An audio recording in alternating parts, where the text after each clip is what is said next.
So it's February, Black History Month, the shortest month of the year.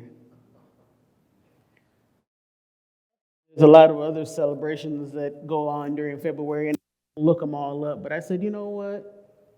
It doesn't matter. Right now, we're going to look at Black History Month. Because, like I said, it is the shortest month of the year. And it's typically the time when the country allows those of us who happen to be of some color, whether it be brown, yellow, green, purple. If there's a purple people eater, there's got to be purple people to eat, to celebrate their contributions to the world and to vent. Celebrations shadowed by negativity and a flare of blame. Why does there have to be the negative? Why does there have to be blame? Why do we have to blame someone for every situation that we are in? Well, sad to say, we had great examples. Their names were Adam and Eve. They blamed the first instant and opportunity they could. If your parents, great, however great, Adam and Eve, grandparents choose to blame, then let's go with that. Why can't we just celebrate? I'm not saying that we should forget that history. What I am saying is that we Psalms 121 and look to the hills from which our help comes from. Why do we have to look over here and say it's brother so-and-so's fault and it's sister so-and-so's fault? And if 50 generations back so-and-so didn't do such and such, I wouldn't be in the situation I'm in now. You know, if someone were to walk up to me today and give me an acre of land, which I already own, by the way, or to give me a mule, I wouldn't have any idea what to do with it. And I grew up on a farm, so a mule is not going to do me any good. But let me give you a little bit of my Black history. There is some inklings that there was some family connections in North Carolina, but the first documented history in my family was a land purchase on the Whitehall in Scott Station on the Greensboro Highway in Perry County of Marion, Alabama. Now, Bill over there probably can point on the map and tell you exactly where that is. I don't know. I've been to the property, but I'm sure you're going to find it on a map because Greensboro Highway, unless it's really got degraded, is now a dirt road. But that was done by John and Richard Whitehall. My great-great-great-grandfather was Robert Turner. He was born in 1858, and he was a landowner in Alabama. Robert had 4 kids, of which David was his first. That was my great-great-grandfather, and he was born in 1878. Farming must not have wore him out because he had 13 kids. I know there's at least one set of twins in there, and there's kind of rumors that there might have been 2. But of the set of twins that was in this family was my great-grandmother, Martha Turner Jones. She was born in 1907. And Mama Jones and her husband owned a parking lot in Birmingham, Alabama. That parking lot, where the Birmingham Fire Department broke up a protest that was happening in Birmingham. Another side note about Birmingham, I've actually walked the Edmunds Pettus Bridge. And on TV it looks like, oh, that'd be a nice little walk on a Sunday afternoon. That's a long bridge. So for anything you hear in history about the protest on the bridge, that was a lot of people and a lot of opportunity for mayhem to happen. But here in this picture on your left side, you can see Martha Jones, my great-great-grandmother, my great-grandmother. And then on your right side is my grandmother, Lottie Talbert, one of the three of Martha's daughters. Then in the back there on the left side is my mother. Then there's that other person standing. And then sitting there in the middle between the two grandmas is my younger sister, who's not here today, but a few of you have met. And then from those three sisters, of which my grandmother was, these are some of their children. And again, if you need somebody to recognize, down here in the corner in the purple, that's my mom, Jackie. And then from the 13 siblings of the Turner's family, this is our picture from the 2018 family reunion. Every year we have been trying to have a family reunion, and then of course 2019 the pandemic started and we haven't had one since. We're trying to get one together for this year, but we'll see how it goes. But I think in this picture, we were in Chicago, and it was so funny because on Saturdays, I almost said Sabbath, but Sabbath, Saturdays, we all know what we're talking about. We usually take a family tour. So this particular year, we took Navy Pier. And as we were going about the various sites, people would ask us, so what convention are you guys with here? Because we all have family T-shirts, as you can see. And we're like, we're just a family reunion. What do you mean? There's so many of you. You're everywhere we turn. And that is an honest statement. One year in Alabama, being Selma is a very small town, even still to this day, we ended up taking up 3 hotels because there were so many of us. So why is that so important? Why is knowing your genealogy, if you have the opportunity, an important thing? Well, look at the Bible.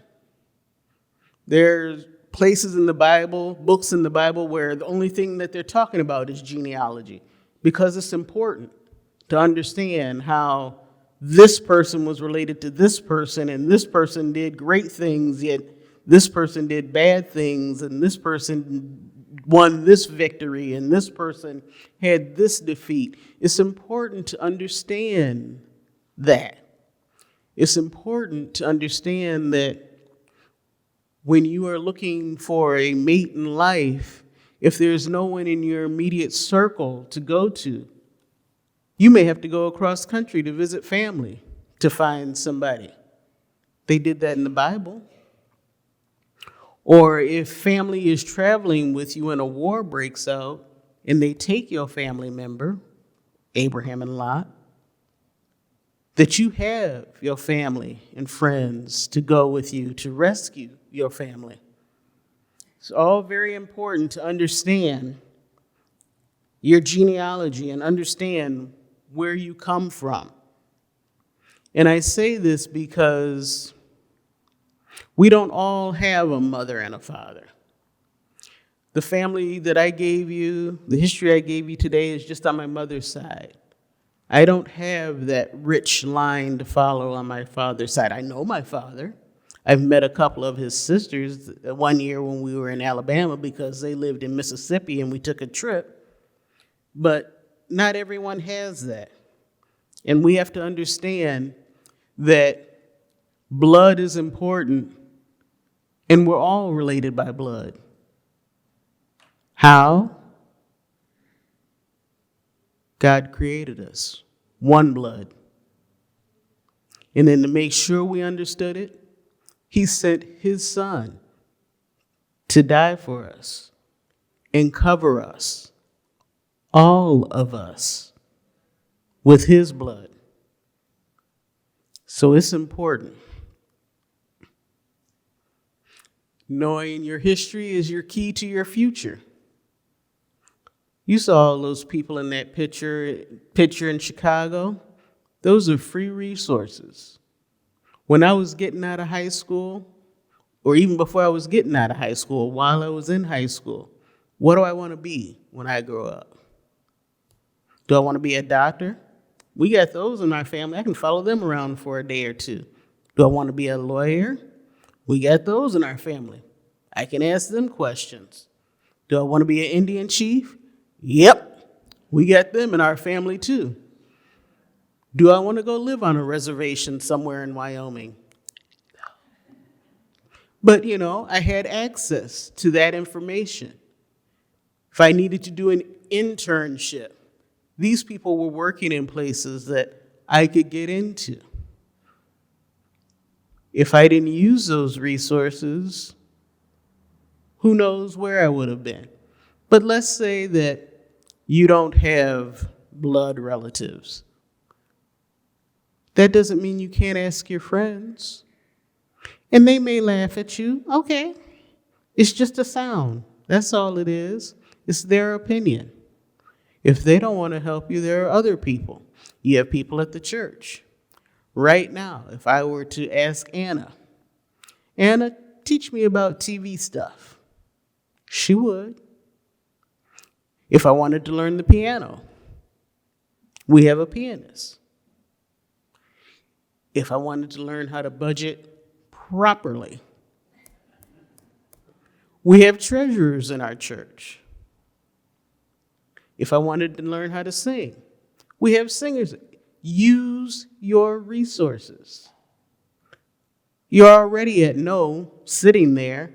So if you ask them and they say no, what have you lost? What have you gained if they say yes? Until you know what you enjoy and what God has gifted you to do, you will never reach your full potential. That has no influence on what Joe down the street has done or said or didn't do, what Nancy around the corner has given you, not allowed you to do. So what if you don't walk on a sidewalk? In fact, nowadays, folks don't use the sidewalk to walk on. I don't know why. I sit and look out my window and I see everybody walking in the bike lane, skateboarding in the bike lane. Some people just ride their bike down the middle of the street. And I can see on the side of the street riding their bike, but they literally ride their bikes down the center of the lane. I've come up to a stop sign and startled myself because there was somebody sitting on a bike in the middle of the traffic lane. So don't be mad when someone clutches a purse and crosses the street because you're coming by. Don't be mad because somebody gives you some look. I had to go do some lab work this morning before coming to church. And I had to check myself because they had a sign on the door, mask required. And at least 3 people came in there with no mask on. And here I am under my mask going, can't they read? Are they uneducated? Oh yeah, Lord, I'm doing a sermon today. I gotta stop judging people. Stop criticizing people because of choices they've made in their life. That's not between me and them. If I had a problem with it, I can move to the other side of the room. That's between me and them and God. Why should I let other people have so much control over my life? So the unexpected celebrations, they happen as soon as you realize your potential and start exploiting your potential. Are you at the end of high school and ready to start your life? Are you stuck in a situation and need to get out before you catch a case? And for those of you who don't understand the phrase catch a case, that means get arrested and get a case where you have to go to court and all. Have you worked your entire life and are finally ready to do you? The kids are grown. The grandkids don't need to be watched 24 hours a day so they can babysit themselves. What is or who is you? Are you ready to walk into the glory that God has destined for you? So where do you start? How do you find out what this destiny is that God has for you? We all have spiritual gifts. What do you like to do? What do you feel you're good at? What do people say you're good at? What are your God-given gifts? Like I said, we all have them. And I should have said this at the beginning of the sermon, but this is a good time to root around in your purse or ask your person sitting next to you to hand you a pencil or something, because at the end of the sermon, I'm going to have some stuff I hope you'll write down. You don't have to, but I hope you write down. Now, in the Bible, there's a whole list of spiritual gifts. Teacher, hospitality, preacher, elder. I'm not talking necessarily about those. Those are important, and we all need them. But I'm not necessarily talking about all of those gifts. I'm talking about those gifts that you can use every day, not only in the church, but at home, at work, in your social circles. That's when you know a gift is truly something God has gifted you with, because it's not pigeonholed just to one location. It's just not something you do at church and then when you go home you can forget about it and you're done with it. A gift is something that applies to your whole life. Do you want to know what your spiritual gifts are? Yeah? No? I see a couple hands. Good, good. If I talk to the pastor, are you willing to work on discovering your spiritual gifts? Yeah? I see a couple more hands. That's good. Good. Now, if I do talk to the pastor, this is not going to be a meeting for some months-long process where we just say, well, your hair color is this, and your eye color is this, and you're left-handed, and when you tap dance, you start on your right. It's not going to be some long, drawn-out process. It's going to be hit it and quit it, maybe a couple meetings, a couple tests, where we find out where you have some strengths, where you have some weaknesses, and then focus on your strengths. And then the real work will begin. And that real work will be where you sit with your list of what's good, what I'm good at, what do I like, what do people say I'm good with, what did these tests say my strengths were. And then let's start picking out some things. And you won't be alone. I'll work with you. I already told the pastor I'd be willing to, if he gets the ball rolling, pick it up and work with people on an individual basis. Lord knows the pastor doesn't need one more thing on his list to do. So I'm willing to do that. But let's take a look at Moses. He was living at a time where Pharaoh was killing babies, the Israelite babies. But God impressed his mother to put him in a basket and send him down the river, hoping that the princess would find him and have mercy on him, which she did. And Moses' mother sent his sister with him and said, hey, do you need someone to take care of this baby? Because, a princess don't want to be changing diapers. We'll have somebody take care of this baby until he's of age. So Moses' mother had the opportunity to form and shape Moses, give him that good God base before he was turned over to the Egyptian education system. Moses very much was like this cake. He got the good base, the sponge of God in him. And then God allowed the Israelite chocolate to be poured all over him.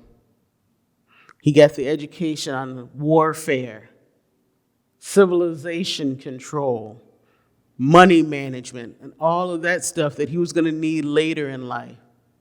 And luckily, Moses made the right choice, even with some mistakes. He did kill a man and try to hide it. But even with those mistakes, God used him for a mighty work once Moses had been trained not only in Christian background, in godly skills, but he needed those worldly skills also to fulfill his Christian goal. So don't let opportunities that you may not think at the moment are perfect for you. Try some of those things where, oh yeah, I have a slight interest, but I don't think I want to do that the rest of my life. I spent a whole summer working for the Department of Natural Resources, finding out that includes draining lakes and then scraping the weeds and gunk off the bottom of the lake. You think I want to do that the rest of my life? No, but I took the time and gained the experience to know that, yep, this is definitely something I don't want to do the rest of my life. You have to take the good with the bad. Here's a quote from Ellen White that says, "The work is before you to improve the remnant of your life in reforming and elevating the character. A new life begins in the renewed soul. Christ is the indwelling Savior. Indwelling. He's already in you, waiting for you to tap into him and share him with others. That which may be regarded as hard to give up must be yielded. The overbearing, dictatorial word must be left unspoken. Then a precious victory will be gained.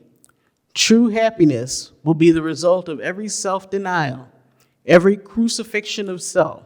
One victory won, the next is easily gained. Had Moses neglected the opportunities and privileges granted him of God, that Egyptian education, no matter how sinful we may view it nowadays, it was granted to him of God.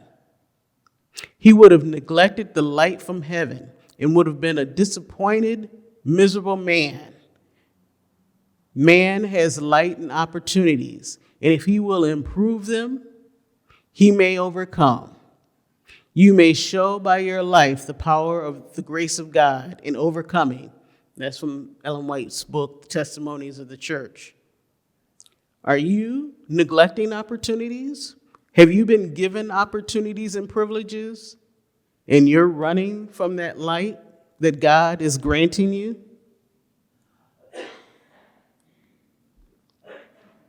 Does anyone know who this lady is? Who is she? Yes, she is. That's Miss Madam C.J. Walker. You know what she did? Yep. She's an African-American entrepreneur, philanthropist, and political and social activist. The first female self-made millionaire in America. In the Guinness Book of World Records, documented that she is the first. She made hair care products. All right? What about him? No? That's Lonnie George Johnson. He's an inventor, an aerospace engineer. I'm not even allowed to say that word, aerospace, in public places, because that's too much math. Whose work includes a U.S. Air Force term of sentence of 12 years with NASA. They sending everything up into space nowadays. He worked in the Jet Propulsion Lab, and he also created the Super Soaker. All of us have played with the Super Soaker. And you can thank him. You know who he is. That's kind of a bad picture of him. That is Mark E. Dean. He's an inventor and computer engineer. That's more my line of thing. He led a design team for making a 1 gigahertz computer processor chip. He holds 3 of the 9 PC patents for being the co-creator of the IBM computer, personal computer. And that was back in 1981. You know, a lot of times we look at all these historical people, Harriet Tubman, Martin Luther King, you know, all these people that were, in our eyes, hundreds of years ago. But we still have people here and now today making history. Anyone know who that is? That is Barry Clayton Black. I heard a hun. Do you know what he is notarized for? That is right. He's the 62nd chaplain of the U.S. Senate. He began serving in 2003 and became the first African American and first Seventh-day Adventist black chaplain in the Senate. So you can't let your skin color or your religion or your favorite color or your favorite shoes hold you back from doing stuff. Most of us should know who that is. Come on now. His name was so long I had to give him the whole bottom half. Lavarius Robert Martin LeVar Burton Jr. He's an actor, director, TV host. He played on Star Trek, several versions of Star Trek, Next Generation. He played Kuta Kinte in Roots, and he was a host of The Reading Rainbow for more than 23 years. My favorite LeVar Burton. In fact, they didn't put up there. He was on Sesame Street. I still watch Sesame Street. My niece makes fun of me. In fact, just this week, I signed up for a streaming channel that was all Sesame Street all the time. I love Sesame Street. And in fact, side note, my niece is taking government. And she was saying, oh, we had to learn about this and we had to learn about that. And I had to learn about how bills are made. And I said, I'm just a bill, just an ordinary bill. And I'm sitting here on Capitol Hill. She said, how did you know we listened to that? I said, because that was when I was a kid. This stuff is important. This is Anna Knight. She was the first African-American woman missionary in India. Upon her return, she served as a conference and union departmental secretary. She was the daughter of ex-slave sharecroppers, and she read herself into Adventism. She read Signs of the Time until she couldn't do anything else but accept being an Adventist. She graduated from nursing school in Battle Creek College, because Battle Creek College is nowhere near Battle Creek College anymore. And she built a self-supporting school for blacks in Mississippi. Self-supporting. So, don't let things hold you back. Find out what your gifts are. Exploit them. Let the whole world know that you're exploiting them. Hey, I'm trying to learn such and such and such. Can you help me? I almost picked up welding because, someone was willing to teach me and I had some spare time. But, you burn yourself a couple too many times and you stop that. But here's the stuff you need to write down as to where do you start.